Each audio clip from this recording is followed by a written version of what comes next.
ইউরোপে শীতের মৌসুম শুরু হয়ে গেছে। এই উইন্টারে গাছের পাতাগুলো সব সবুজ বাদামি রঙের হয়ে সব কিছু ঝরে পড়ে। এই পাশটায় দেখুন, এই গাছগুলো মনে হচ্ছে যে প্রত্যেকটা গাছ মরে গেছে, মরে যাচ্ছে, কিন্তু আসলে না, আবার সবুজ হবে।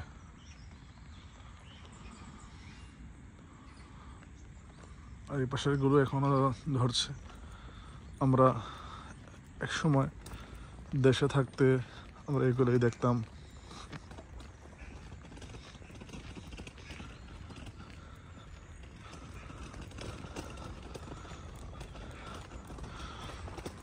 এই মৌসুমটার এই সৌন্দর্যটা অনেক বেশি মানুষকে আকর্ষণ করে।